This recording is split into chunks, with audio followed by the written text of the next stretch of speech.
की दिल्ली पोलिसांनी छर्रे वापरलेत, अमानुष लाठीचार्ज केला जातोय, त्याच्या विरोधातला हा 23 जुलैचा बंद त्या ठिकाणी आम्ही जाहीर केलेला आहे। मी आपल्याला चित्र दाखवलं की दिल्ली पोलिसांनी छर्रे वापरलेत, अंगामध्ये घुसलेले आहेत। युनायटेड नेशनने असे छर्रे तुम्हाला वापरता येणार नाही अशी बंदी घातल्यानंतर सुद्धा दिल्ली पोलीस हे छर्रे वापरते। पाण्याचे फवाऱ्याने असणारा पोरांना त्या ठिकाणी, विद्यार्थ्यांना त्या ठिकाणी मारलं जातंय, अमानुष लाठीचार्ज केला जातोय। त्या लाठीचार्जच्या याच्यावरनं एकंदरीत दिसतंय की जलियनवाला बागचा असणारा जनरल डायर हा पुन्हा जन्माला आलाय का आणि त्याची ही कृती आहे का अशी त्या ठिकाणी दिसते। तुमच्या आयुष्यातील प्रत्येक खास क्षण आठवणीत राहावा असं बनवायचा आहे का? गवळी मंडप डेकोरेटर्स आहे ना।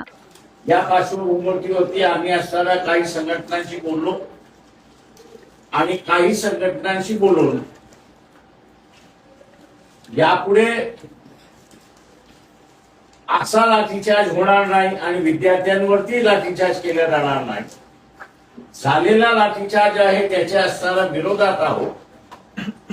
ज्या तऱ्हेनं परीक्षेमधले घोटाळे होत आहेत आणि एकंदरीत जे दिसतंय की विद्यार्थ्यांची विचार करण्याची कृती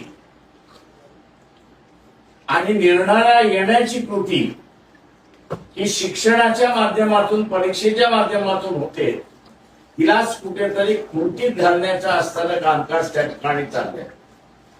अशिक्षित ठेवणं हा जो एक भाग या सरकारचा राहिलेला आहे आणि लोक अशिक्षित राहिली तर आपली सत्ता कायम राहील असा जो एक आभास निर्माण केला जातोय, त्याच्या विरोधातला हा 23 जुलैचा बंद त्या ठिकाणी आम्ही जाहीर केलेला आहे। तेव्हा नागरिकांना आम्ही असं आवाहन करतोय की हुकुमशाही यायला लागलेली आहे। राजकीय पक्ष जे आहेत ते सगळे मोडकळीस काढायला निघालेले आहेत। अशा वेळेस सामान्य माणसाने रस्त्यावरती येऊन आपला असणारा मत आणि आपली असणारी भूमिका त्या ठिकाणी मांडली पाहिजे। बंदच्या माध्यमातून ही आपला मेसेज त्या ठिकाणी जातो अशी मी अपेक्षा त्या ठिकाणी धरतो आणि सामान्य माणूस सुद्धा हा या आंदोलनामध्ये 23 तारखेच्या बंदामध्ये मोठ्या प्रमाणात सहभागी होईल असं मी त्या ठिकाणी मानतो। श्रीमंतांना आवडेल आणि सर्वसामान्यांना परवडेल असे सुंदर आणि आकर्षक डेकोरेशन। मग आज संपर्क करा गवळी मंडप डेकोरेटर।